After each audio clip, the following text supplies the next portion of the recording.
A famous explorer once said that the extraordinary is in what we do, not who we are.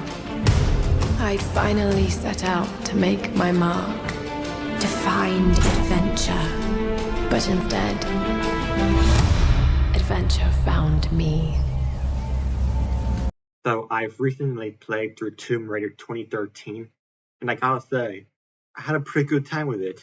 This is my first entry into the Tomb Raider franchise, and before I even played it, all I knew about Tomb Raider was that you play as a sexy female Indiana Jones type character carrying dual pistols.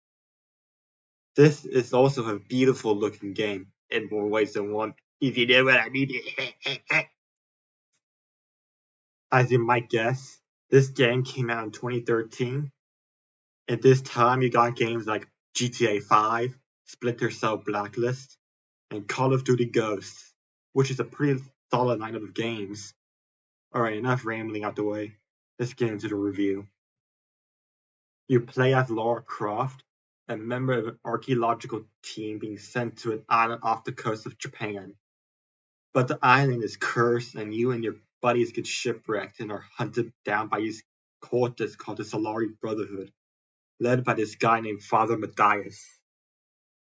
Your buddies get captured by the Solari, and it's your job to save them and get off the island.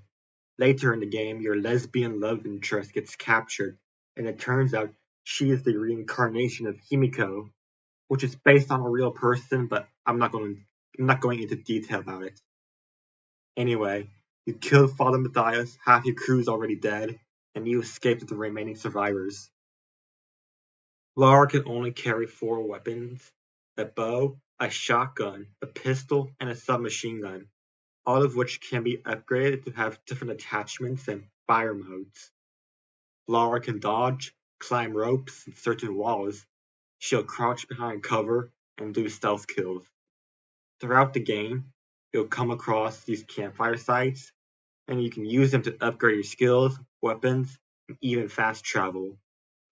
Lara has regenerating health, but you better be careful because it does take a while for you to heal up, and you can die very easily. You also have to solve puzzles, which are not too hard to understand, but I do have to look up a tutorial on one of them, but the rest are pretty easy to understand. Early in the game, you have to fend for yourself against wolves, but you only have a bow at this point, but later on, they pose no threat. The main enemies you'll fight against are the Solari, who are people who got stranded on the island and have gone mad and believing resurrecting Himiko can save them. They have guns to shoot you with, they have these guys with armor, which will take a bit to take down, and you have these guys with shields, which you have to make them expose themselves and land easy hits. You also have these ancient Japanese warriors who have armor and bows and arrows. They are a bit tanky, so yeah, be prepared. There are boss fights in this game, but they are very simple and it's not even worth bothering explaining. I do have a list of complaints. They won't be in any particular order. I just want them to get off my chest. Sorry. The submachine gun feels weak. Like, the sound design doesn't make it feel like it does a lot of damage. Even when you upgrade to an assault rifle, it still sounds the same. Lara can only carry a limited amount of ammo, which sucks because you run out of ammo very quickly. Lara's buddies don't get enough screen time. They have potential to be great, but you don't get enough time to spend with them. Except Whitman. Me and my homies hate Whitman. There's this big New Zealand guy, a sassy black woman, a nerdy guy, lesbian love interest, a captain guy, and a wise old mentor guy. Lara does carry a radio on her, but you can't use it unless the game has something to say. And I just wish that you could use the radio to call your buddies about their personal lives and lore dumps. Like in Metal Gear. Still on the topic of your buddies, Lara is always alone. Your buddies don't tag along with you, either by the game telling you that you're conveniently separated, or where Lara just volunteers to go by herself. I mean, you do get a brief moment with Broth, but it's very scripted. There is this one scene where Lara literally threatens a pilot to land the chopper, even though he has very good reason not to land. And I just feel like it's very out of character for Lara.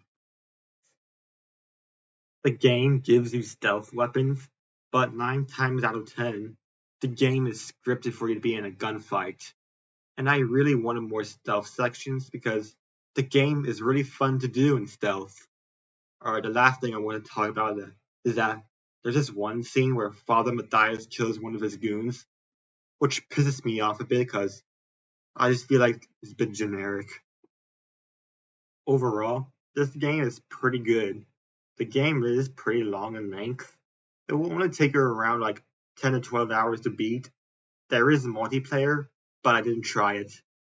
There are secret tombs that you can explore, but I also didn't try them. I don't know why, I just didn't feel like it. The game does have a prequel comic called The Final Hours, which I have not read, but I will read it on my own time. I do plan on reviewing the rest of the rebooted series. I'll maybe review the older games, but for right now, I'll work on other stuff. Goodbye.